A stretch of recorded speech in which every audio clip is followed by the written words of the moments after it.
Helen Brooks was 72 years old when her only son told her she could no longer stay in his house.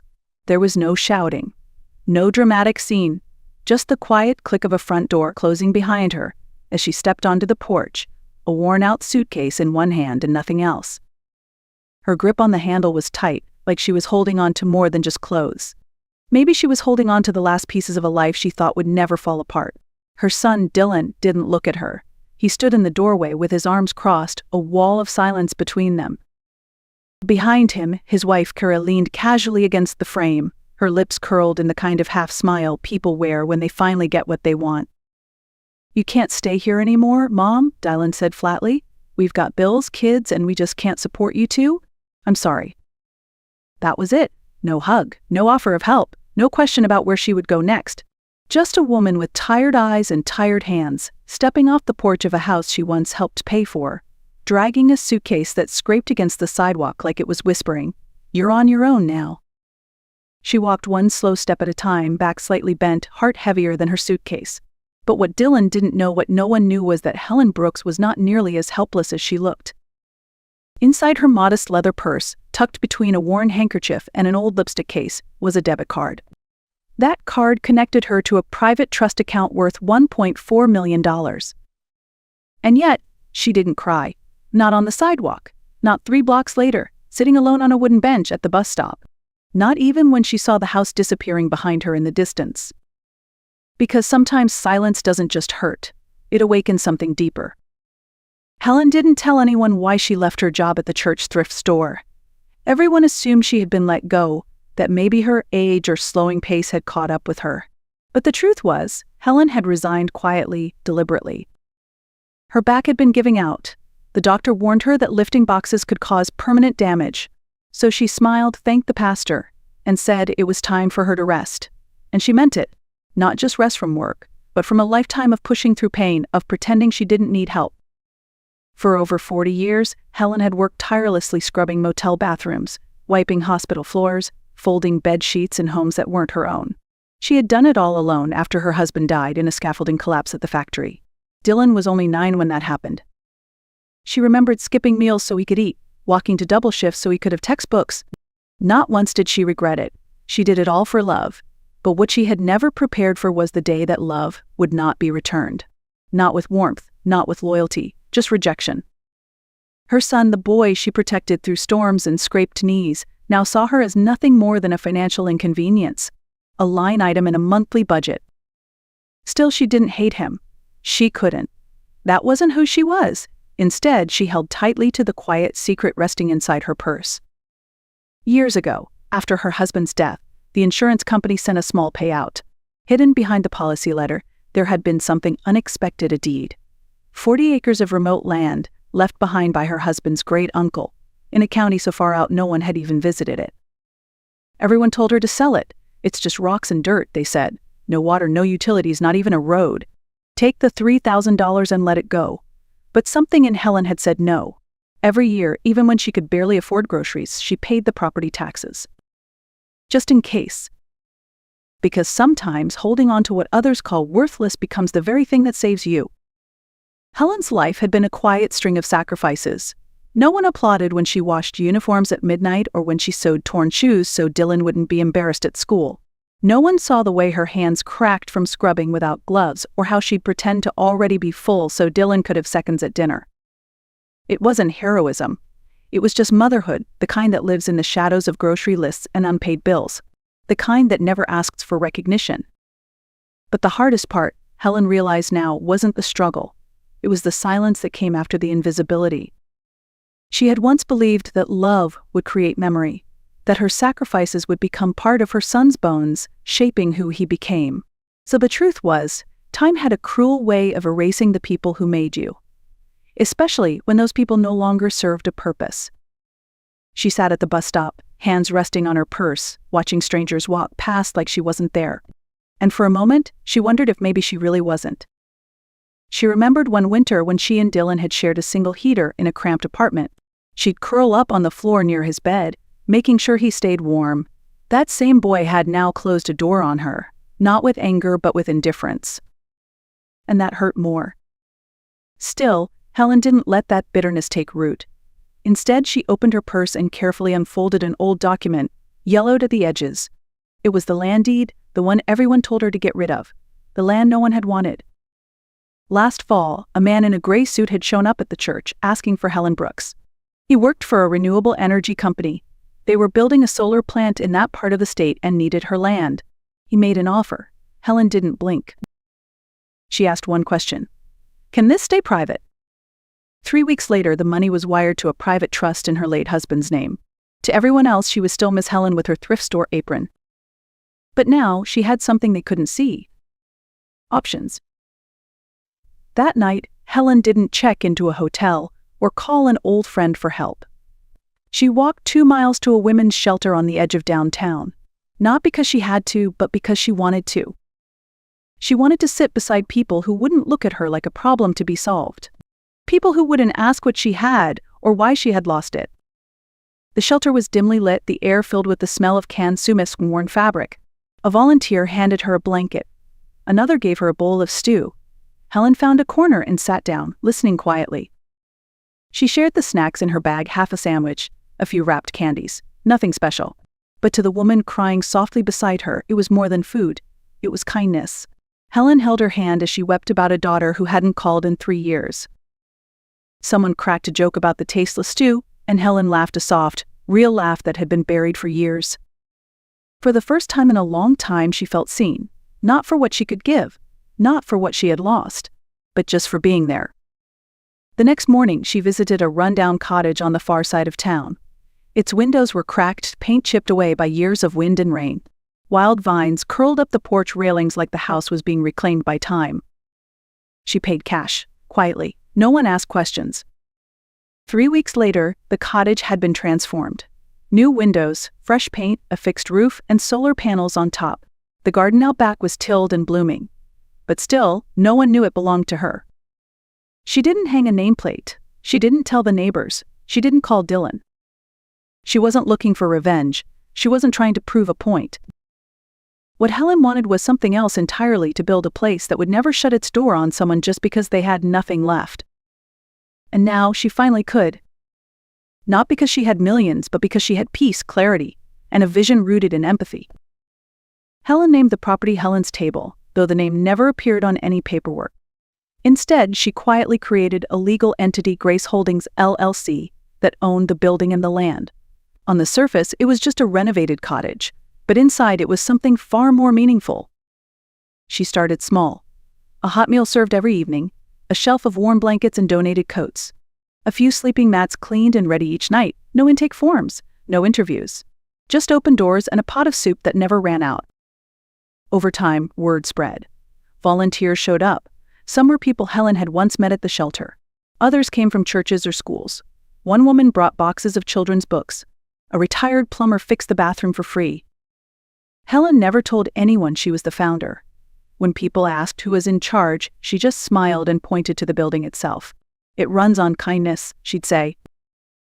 What she really meant was that it ran on the memory of every time she'd been overlooked, dismissed, or turned away. She remembered what it felt like to be invisible, and so she built a place where people could be seen again.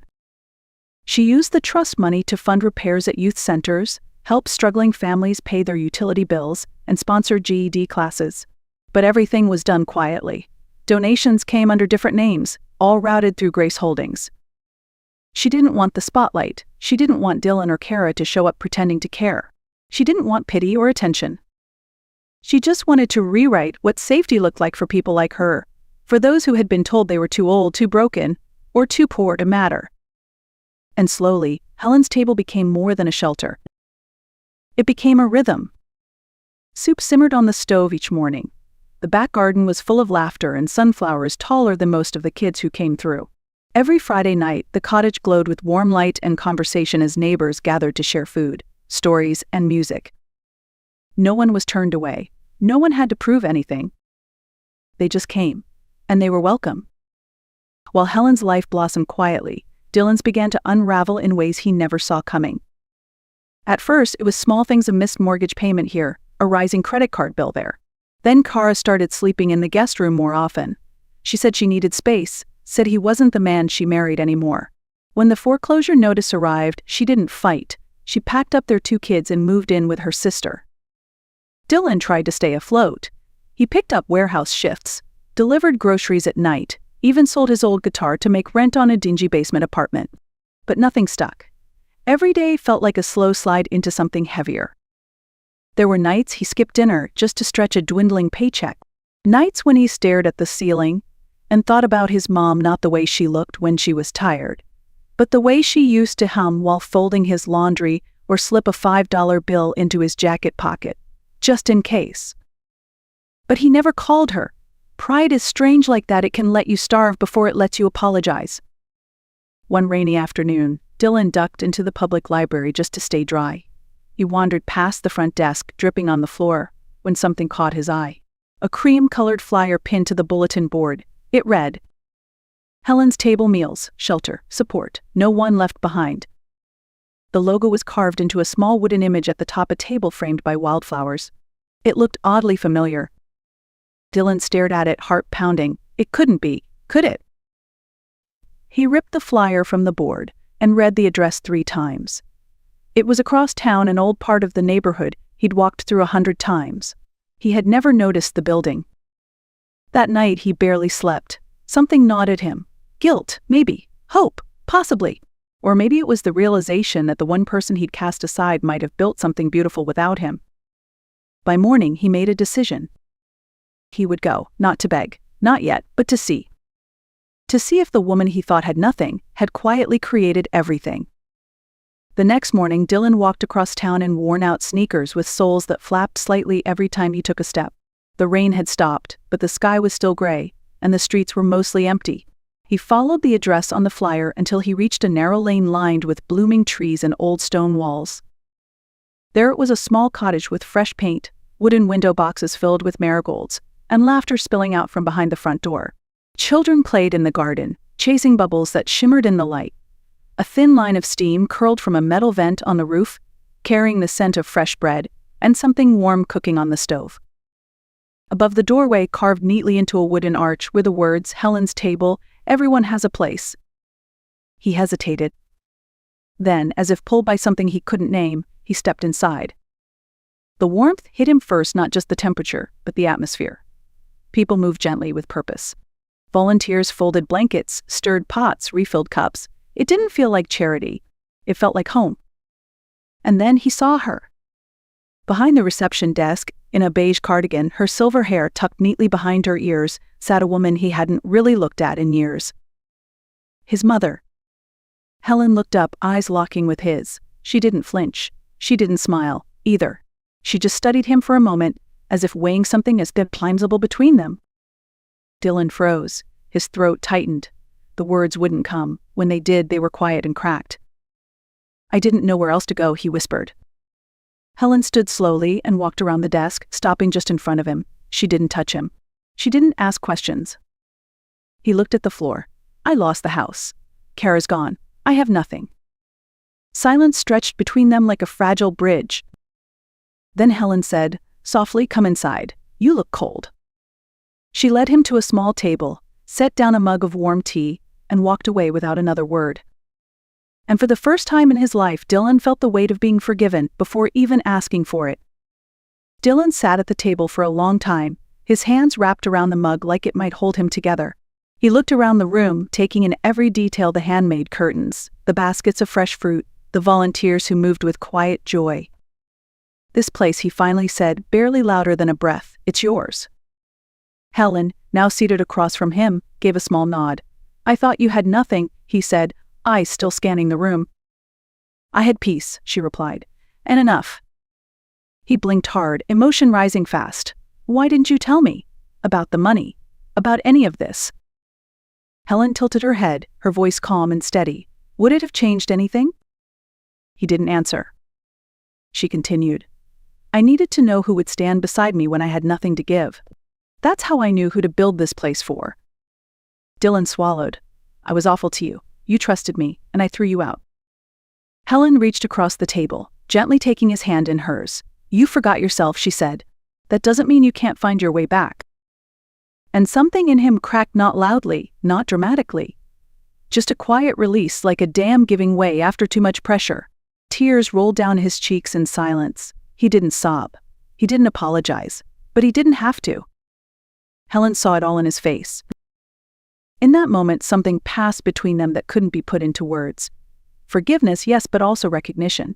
For the first time, Dylan saw her not as mom, not as the woman who packed lunches or cleaned up his messes, but as a whole person. Someone who had been broken and still chose kindness. Days turned into weeks. Dylan showed up at Helen's table every morning. He fixed broken chairs, swept the front walk, repaired shelves, and sorted canned goods. He never asked to be paid. He never expected anything. He was just there. Like he was making up for every day he hadn't been. And Helen, she didn't say much. She didn't need to. Some things were already being rewritten, one quiet day at a time. One Friday evening, just as the sun dipped low behind the garden fence, Helen handed Dylan a sealed envelope. They were sitting on the front porch, watching the children chase fireflies while the smell of soup drifted from the kitchen. Dylan looked at her, puzzled. "What's this?" "Just something I think you should have," she said gently. He opened it slowly. Inside were 2 items: the original deed to the house she had once given him, and a voided check from the land she had sold.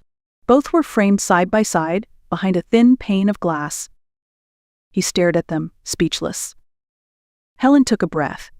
"You don't owe me anything," she said. "But now you know what happens when love comes before pride." He didn't answer. He couldn't. His throat closed up and he looked away, blinking quickly. But in that moment, something deep inside him shifted. He finally saw the truth, not just about her, but about himself. About the man he used to be, and the man she had always believed he could become. That fall, Helen passed away quietly in her sleep. There were no headlines, no long eulogies, just a simple wooden service in the garden behind Helen's table, attended by more than 100 people: neighbors, children, volunteers, women from the shelter, and men who'd once had nowhere to go. People she had fed, people she had held, people she had never turned away. Dylan stood at the front, holding her favorite apron in his hands. "My mother," he said softly, "once walked out of a house with nothing but a suitcase and a quiet heart." He paused, eyes glistening. But in that silence she built something bigger than any of us ever knew. He turned to the carved wooden sign above the entrance. It read, "The doors that close behind you can never match the ones you open for others." And with that, Dylan took a deep breath, set the apron down, and walked forward, not as a man broken by his past, but as someone now shaped by it. Not because his mother had money, but because she had chosen love over revenge, and grace over bitterness.